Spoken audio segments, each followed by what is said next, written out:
Happy Sunday, friends. So today I wanted to come on and give you kind of like a super short condensed version of what diastasis recti really is. I know a lot of women are actually pretty afraid of diastasis, or they call it mommy tummy or ab muscle separation.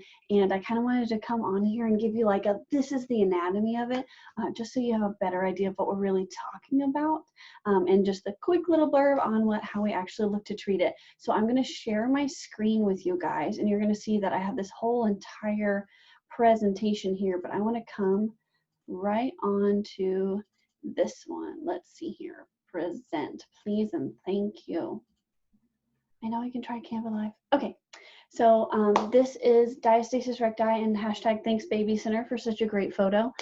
So really what this is a separation of this connective tissue down the middle of your six-pack muscles. These are your rectus abdominis. So really we have a stretching or separation between the two muscle bellies.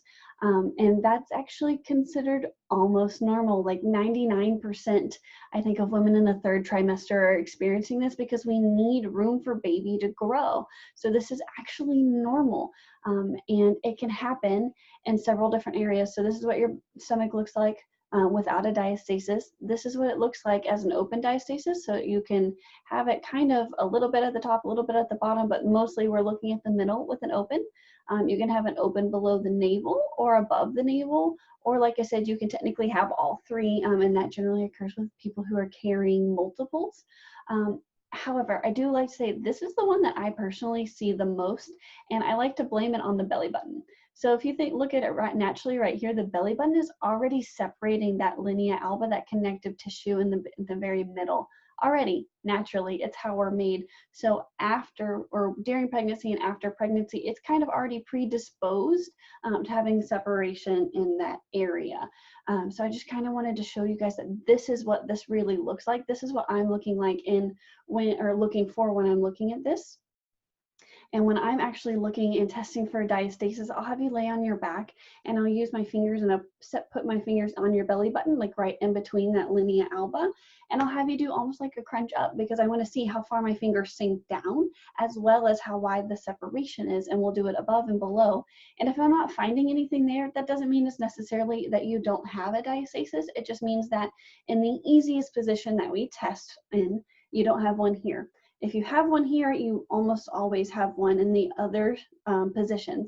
But if you don't have one here, you might not have it at all. So we go from testing on your back to testing and standing with a reaching, and then testing and standing with a squat.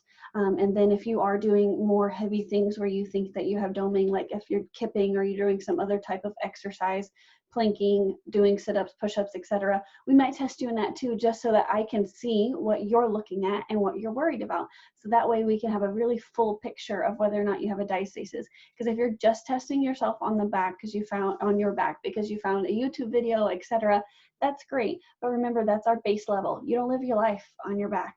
So we need to test you in these different positions to make sure that your body is able to function and able to appropriately close that gap and fill in that abdominal pressure as you're going, and all the different tests that you do, like reaching to give somebody their sippy cup, reaching back while you're driving, maybe not while you're driving, but you know what I mean.